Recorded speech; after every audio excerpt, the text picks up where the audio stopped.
स्वागत है। आज हम कॉन्ट्रैक्ट लॉ के एक ऐसे हिस्से पर चर्चा कर रहे हैं जो शायद सबसे ज्यादा प्रैक्टिकल है। जब कोई अपना वादा तोड़ दे तो भाई होता क्या है। इसे हम कहते हैं उपचारों का कानून या लॉ ऑफ रेमेडीज। हाँ, तो हमारे सामने कुछ नोट्स हैं जो इस विषय को काफी गहराई से समझाते हैं। तो आज का मिशन है, क्या कहते हैं, इन नोट्स के जरिए इंडियन कॉन्ट्रैक्ट एक्ट 1872 यानी आईसीए और स्पेसिफिक रिलीफ एक्ट 1963 यानी एसआरए, इनके जो सबसे अहम सेक्शंस हैं उनको समझना। और कोशिश ये रहेगी कि ये आसानी से याद रह जाएं, खासकर उन लोगों के लिए जो इन्हें समझने या याद रखने की कोशिश कर रहे हैं। तो शुरुआत करते हैं। नोट्स कहते हैं कि ये उपचार मतलब रेमेडीज मोटे तौर पर दो तरह के होते हैं। यहीं से बात खुलती है ना? बिल्कुल। पहली बड़ी कैटेगरी है प्रतिकर, मतलब पैसा, मुआवजा, जिसे हम डैमेजेस भी कहते हैं। ये मुख्य रूप से इंडियन कॉन्ट्रैक्ट एक्ट 1872 के दायरे में आता है। सोचिए, ये कॉमन लॉ वाला तरीका है नुकसान की भरपाई पैसे से करना। और दूसरी कैटेगरी है विनिर्दिष्ट अनुतोष यानी स्पेसिफिक रिलीफ। ये स्पेसिफिक रिलीफ एक्ट 1963 के तहत आता है। ये इक्विटी के सिद्धांत पर आधारित है। मतलब जब पैसा काफी नहीं होता तो अदालत कहती है कि भाई जो वादा किया था वही करो या वो मत करो जो नहीं करना था। तो चलिए पहले पैसे वाले उपचार यानी आईसीए पर ही फोकस करते हैं। हाँ, आईसीए वाला हिस्सा पहले लेते हैं। तो जैसा आपने कहा, यहाँ मेन मकसद मुआवजा देना है, सजा देना नहीं। कोशिश ये है कि जिस पार्टी को नुकसान हुआ है उसे पैसे के जरिए वापस उसी पोजीशन में लाया जाए जहां वो होती अगर कॉन्ट्रैक्ट पूरा किया गया होता।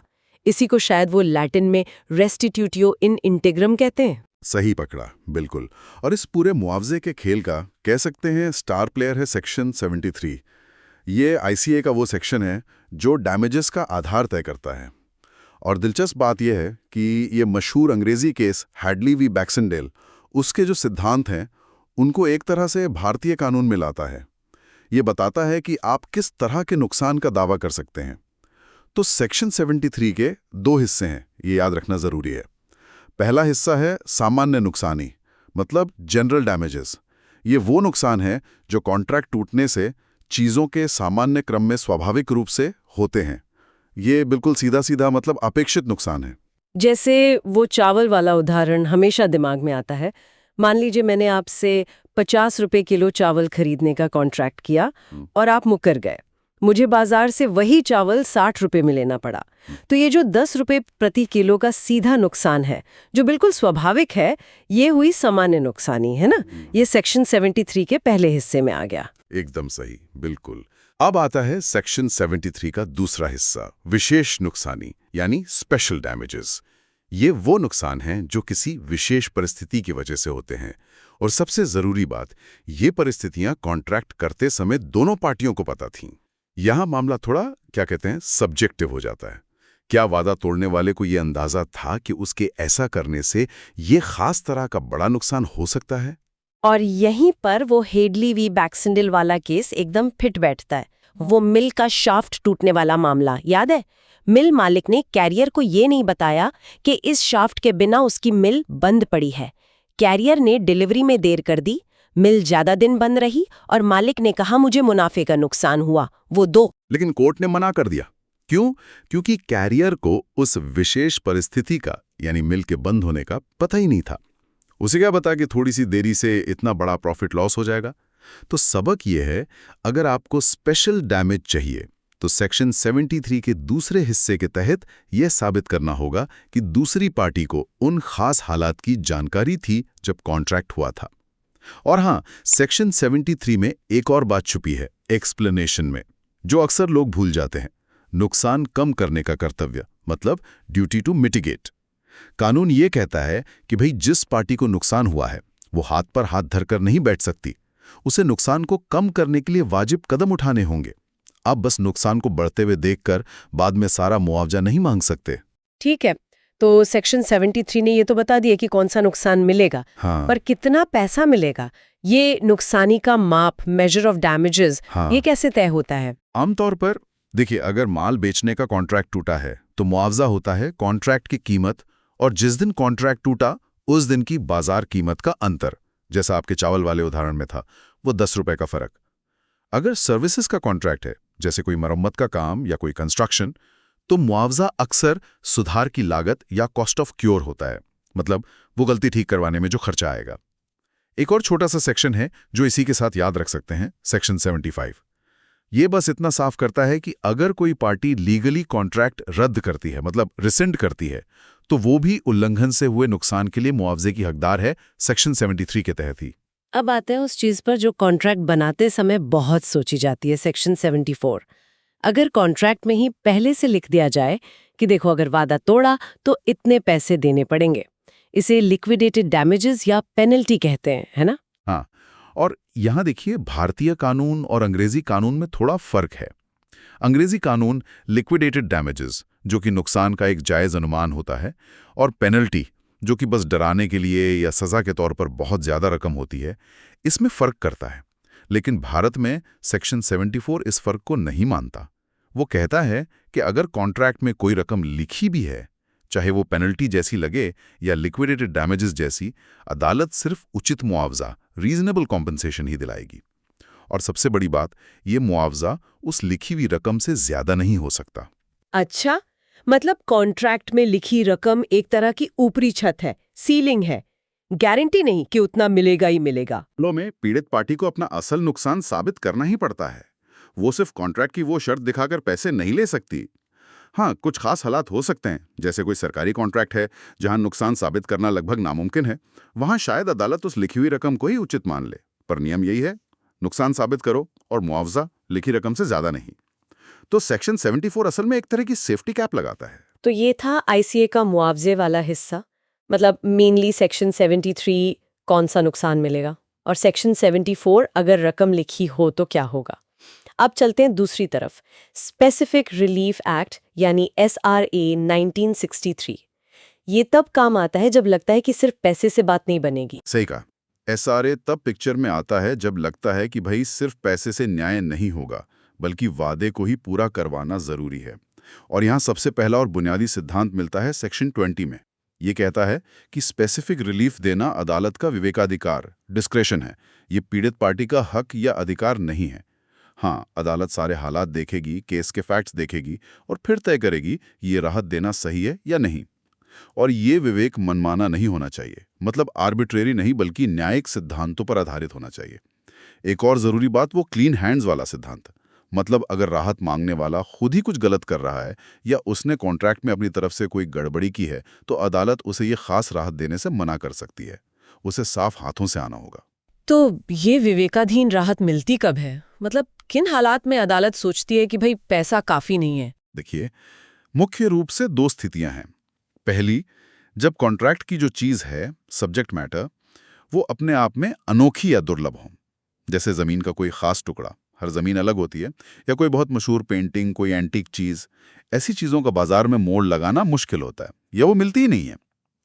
दूसरी स्थिति, जब नुकसान का अंदाजा लगाना ही बहुत मुश्किल हो, पता ही न चले कि असल में कितने का नुकसान हुआ है।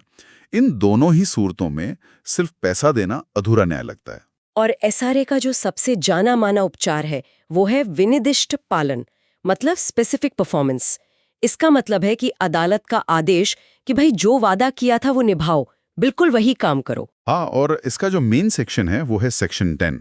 ये सेक्शन कहता है कि अदालत स्पेसिफिक परफॉर्मेंस का आदेश दे सकती है जब या तो नुकसान का पता लगाने का कोई स्टैंडर्ड, कोई पैमाना ही ना हो, या फिर पैसा अपने आप में पर्याप्त मुआवजा ना हो।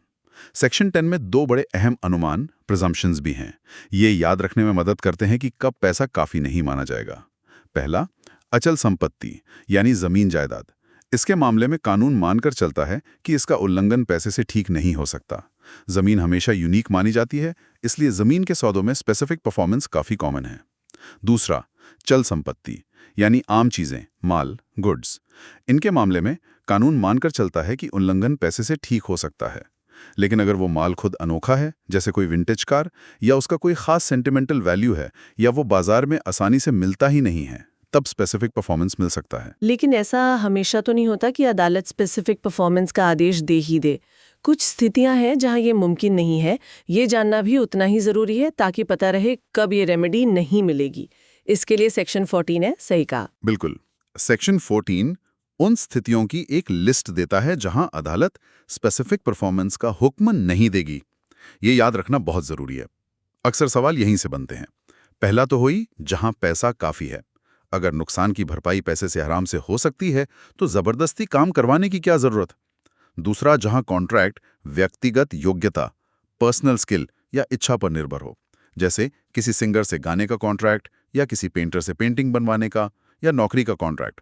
अदालत किसी की मर्जी के खिलाफ उससे ये काम नहीं करवा सकती, ये तो गुलामी जैसा हो जाएगा।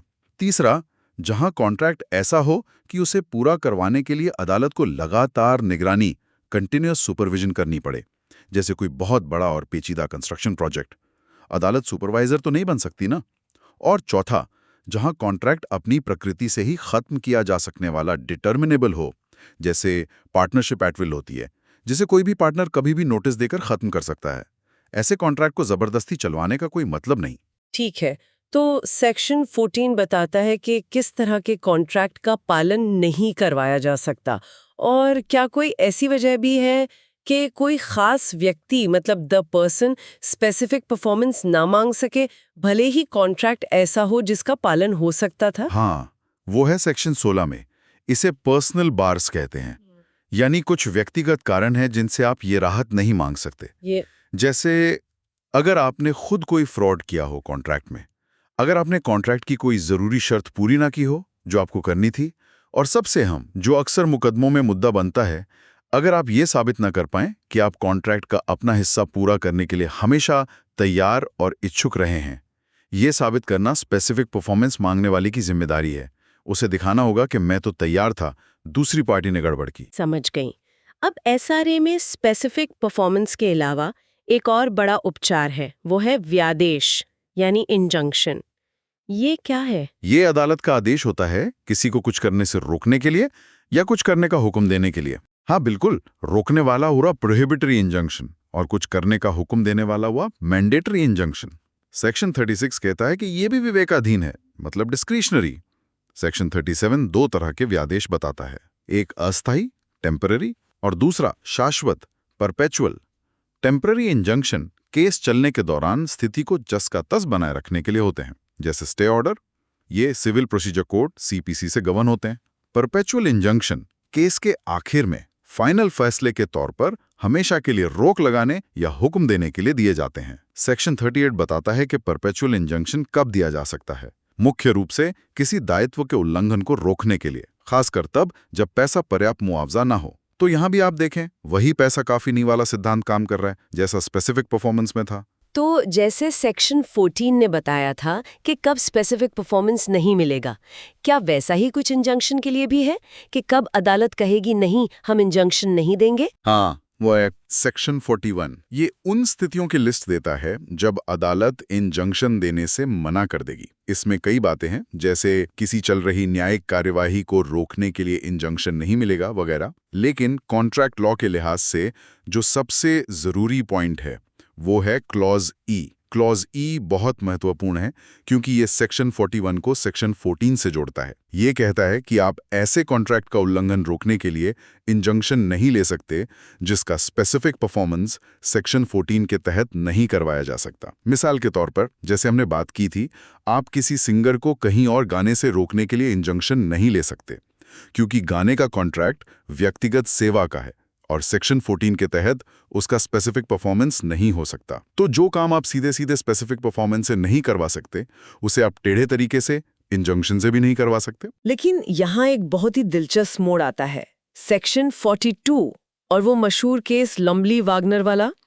अगर कॉन्ट्रैक्ट में दो तरह के वादे हों, एक कुछ करने का यानी पॉजिटिव और एक कुछ न करने का यानी नेगेटिव, जैसे वो अभिनेत्री वाला उदाहरण था कि वो सिर्फ एक थिएटर के लिए गाएगी, ये पॉजिटिव वादा हुआ, और किसी और थिएटर के लिए नहीं गाएगी, ये नेगेटिव वादा हुआ। बिल्कुल सही, ये क्लासिक सिचुएशन है। अब देखिए, अदालत उस अभिनेत्री को पहले थिएटर के लिए गाने पर मजबूर तो नहीं कर सकती। ये सेक्शन 14 पर्सनल स्किल रोक देगा। ये हुआ पॉजिटिव वादा जिसका स्पेसिफिक परफॉर्मेंस नहीं हो सकता। लेकिन सेक्शन 42 कहता है कि अगर कॉन्ट्रैक्ट में एक पॉजिटिव और एक नेगेटिव वादा है, चाहे नेगेटिव वादा साफ साफ लिखा हो या उसका मतलब निकलता हो, तो अदालत नेगेटिव वादे को लागू करने के लिए इंजंक्शन दे सकती है, भले ही वो पॉजिटिव वादे का स्पेसिफिक परफॉर्मेंस न करा पाए। तो उस उदाहरण में अदालत अभिनेत्री को दूसरे थिएटरों में गाने से रोक सकती है। ये एसआरए का एक बहुत ही बारीक लेकिन बहुत पावरफुल नियम है।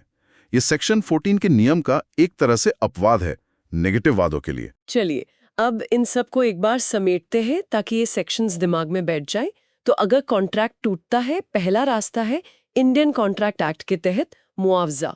यहाँ हीरो है सेक्शन 73, जो बताता है कि कौन सा नुकसान मिलेगा, स्वाभाविक या विशेष, अगर पता हो तो।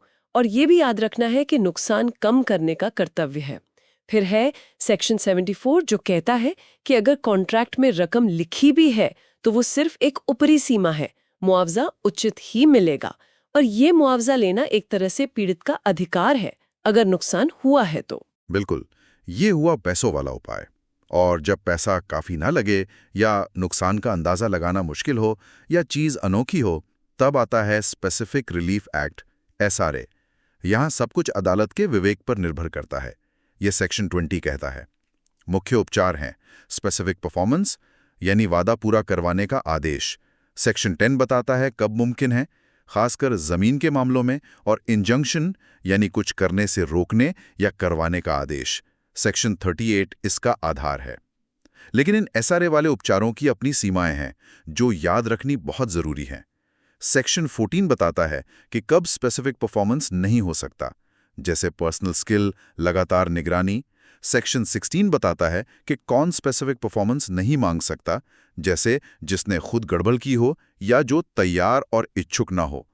सेक्शन 41 बताता है कब इंजंक्शन नहीं मिलेगा, खासकर क्लॉज ई जो इसे सेक्शन 14 से जोड़ता है। और फिर वो खास मामला सेक्शन 42 का है जो नेगेटिव वादे को रोकने की इजाजत देता है, भले ही पॉजिटिव वादा लागू ना हो सके। लमली वर्सेस वैगनर, याद रखें। इसे याद रखने के लिए शायद ऐसा सोच सकते हैं, आईसीए 73, 74 पैसा, ये मेरा अधिकार है अगर नुकसान हुआ। एसआरए 10, 14, 16, 20, 38, 41, 42, काम करवाना या रोकना, ये अदालत की मर्जी है जब पैसा काफी ना हो। ये सेक्शंस का एक मोटा मोटा नक्शा दिमाग में रखने में शायद मदद करे। हाँ, ये एक अच्छा तरीका है इन दोनों कानूनों के मूल फर्क और अहम सेक्शंस को याद रखने का। आईसीए मतलब डैमेजेस, एसआरए मतलब स्पेसिफिक रिलीफ। एक अधिकार, दूसरा विवेक।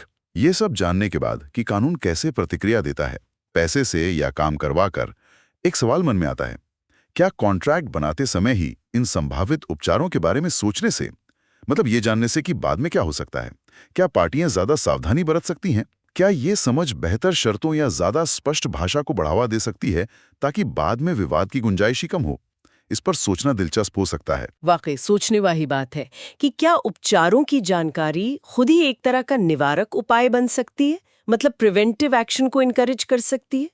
खैर, इस बहुत ही गहरी और स्पष्ट चर्चा के लिए आपका धन्यवाद। उम्मीद है ये विश्लेषण आईसीए और एसआरए के इन जरूरी सेक्शंस को समझने और याद रखने में हमारे सुनने वालों के लिए मददगार साबित होगा। अगली बार तक सीखते रहें।